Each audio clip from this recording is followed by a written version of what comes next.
Assalamualaikum warahmatullahi wabarakatuh. Saya akan mencoba memaparkan makna falsafah puasa dari sudut pandang Imam Ghazali, yang mana apa yang akan saya sampaikan ini merupakan ringkasan dari materi ngaji filsafat yang dibawakan oleh Ustadz Farudin Faiz dalam agenda rutin mingguan yang diadakan di Masjid Jenderal Sudirman, Yogyakarta. Nah, yang pertama kita awali dengan rahasia puasa. Jadi menurut Imam Ghazali, puasa itu seperempat iman. Nah, mengapa bisa demikian ya? Karena bersandar dari hadis juga, as-saumu nisful sobri. Puasa itu setengah dari sabar.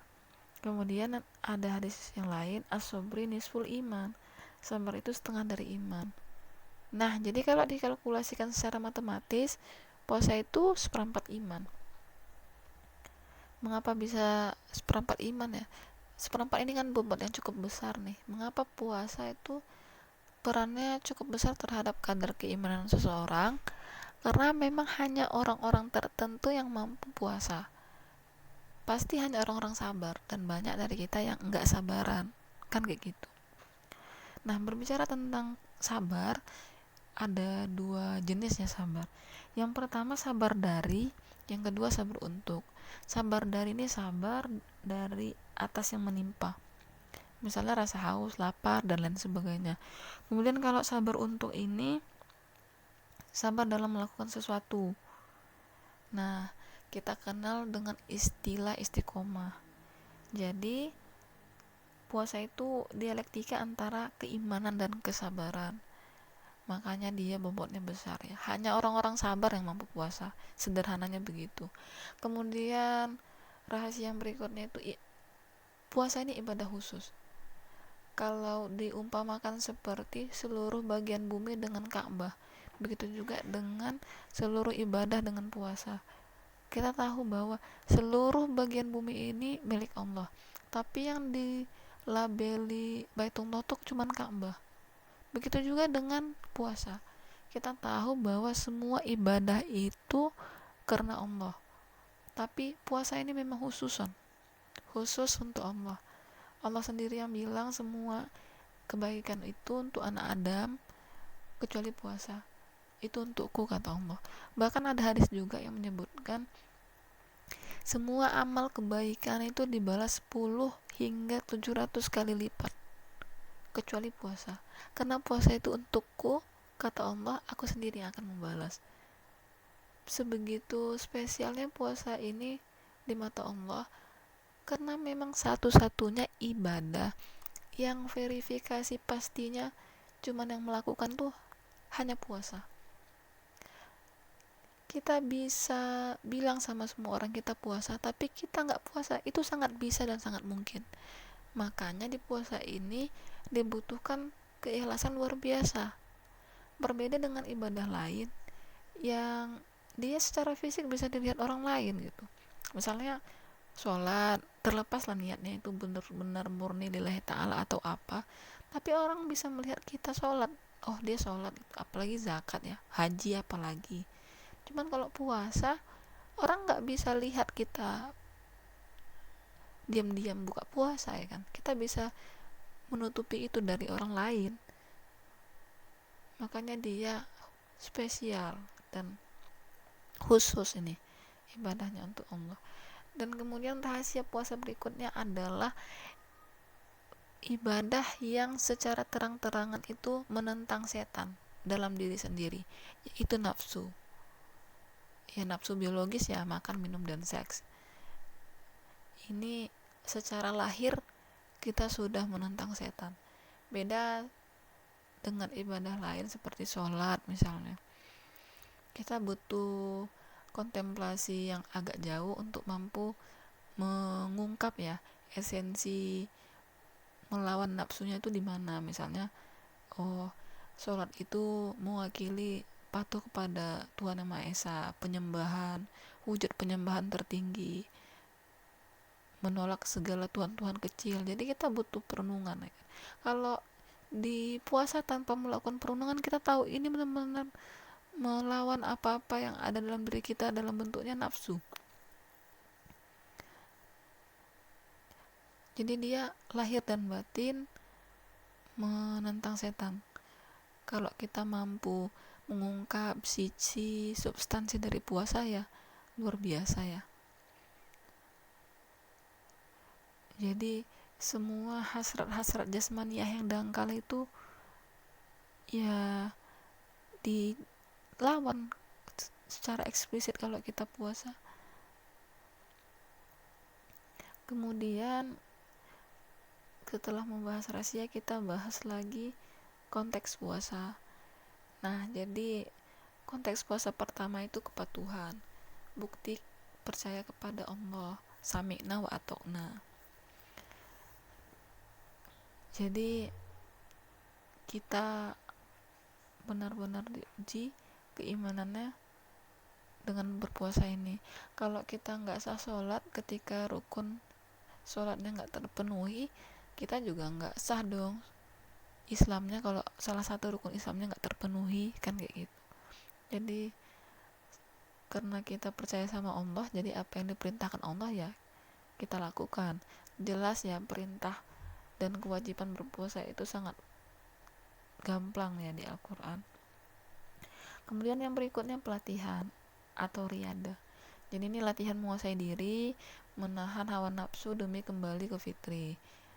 Jadi nafsu-nafsu di dalam diri itu kita lawan, kita kondisikan, kita kontrol demi mencapai keadaan fitrah, kembali ke keadaan fitrah. Makanya setelah Ramadan kita akan merayakan Idul Fitri.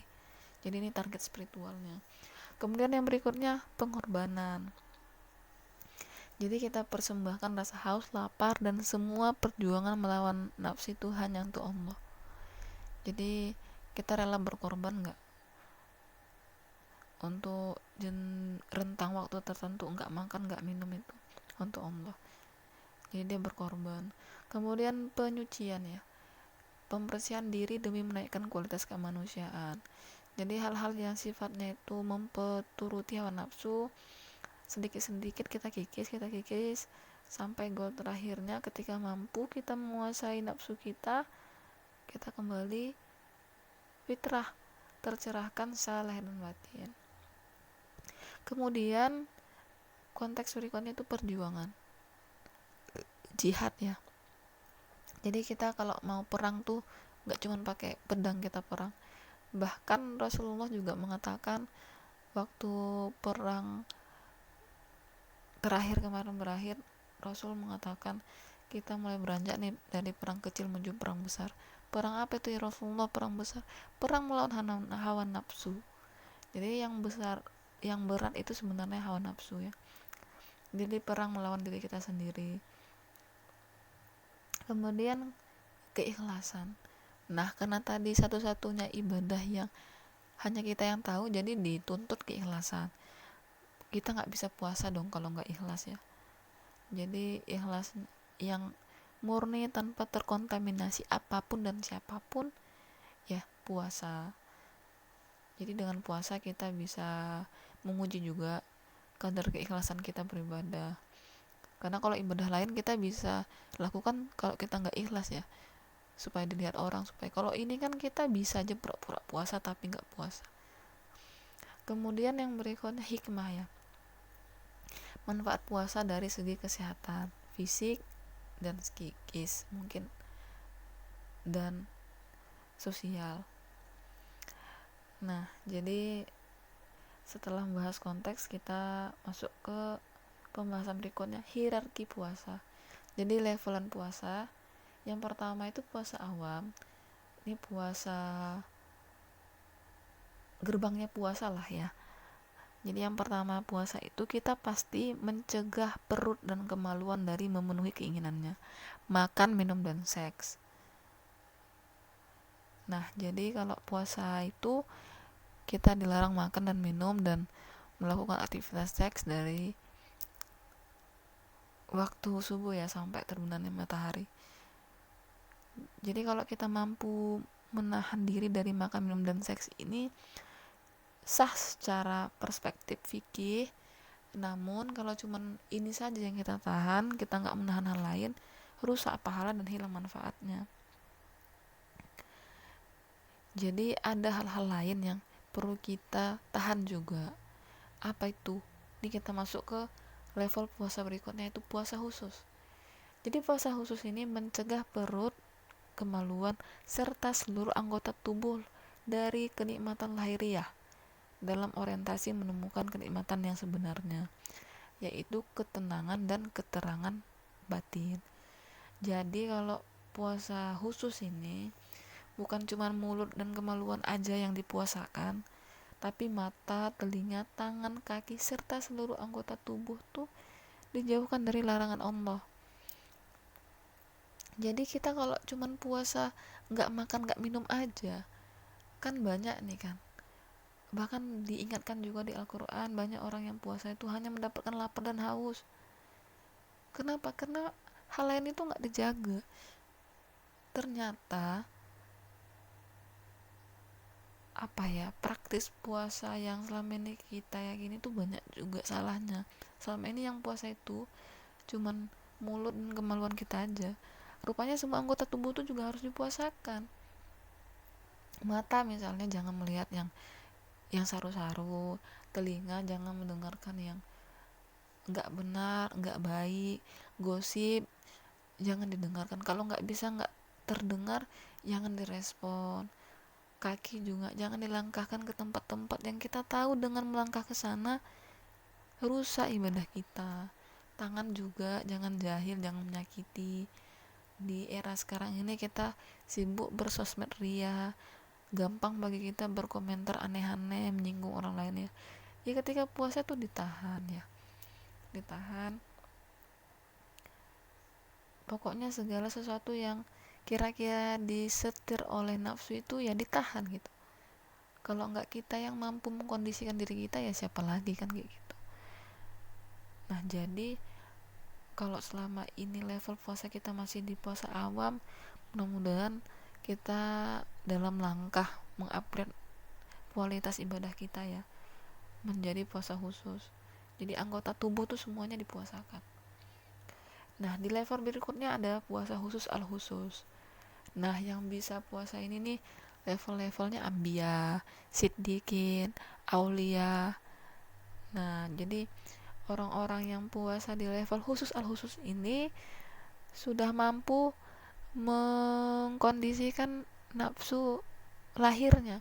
Jadi seluruh anggota tubuh tuh sudah dipuasakan, sudah mampu menguasai mulut, kemaluan, mata, telinga, semuanya sudah nggak ada lagi hal-hal yang disetir oleh nafsu. Sudah nggak mau lagi mengganggu ketenangan orang lain dengan ucapan, dengan perbuatan. Sudah tidak mau lagi melihat, mendengar yang kotor-kotor. Kalau makan dan minum ya ini udah level awam ya. Kita yang puasa di level awam ini memang sudah tidak harus makan dan minum. Jadi orang yang puasa khusus ini, makan dan minum sudah pasti mampu ditahan dalam rentang waktu tertentu. Anggota tubuh juga mampu. Ada yang melampaui ini, bukan cuma fisik aja dia yang dipuasakan, tapi juga lahir.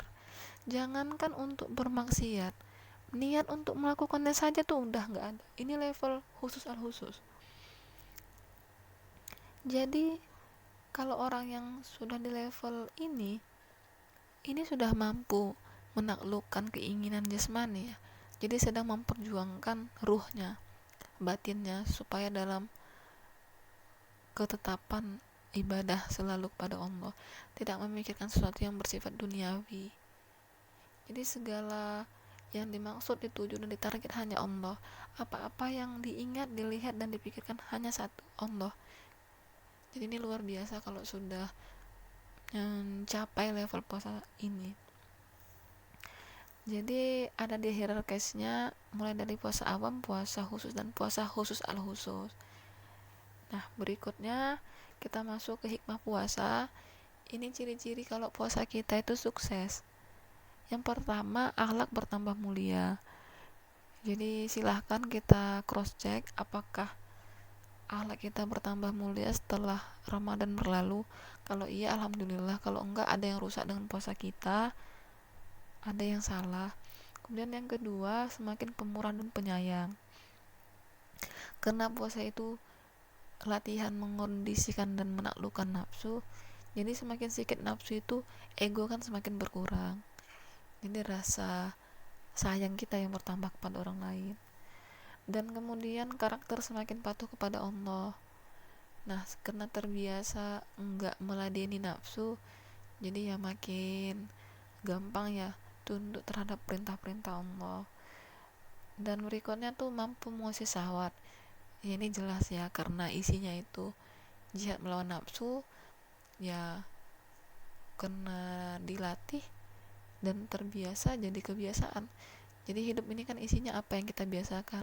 Semakin dibiasakan nafsu itu kita kontrol, ya semakin terkontrol kan, seperti itu. Kemudian yang terakhir, jasmani dan rohani sehat. Ini jelas ya dampak positif dari puasa, bukan hanya di ranah spiritual tapi di ranah biologis juga, psikologis juga, sosial juga. Jadi dia menepaki banyak ranah kehidupan ya. Jadi demikian yang dapat saya sampaikan. Banyak kekurangan dalam penyampaian, ya mohon maaf. Mudah-mudahan dalam hal ini kita tiap hari dalam langkah mengupgrade kualitas ibadah kita, jadi bahan evaluasi bagi kita bersama.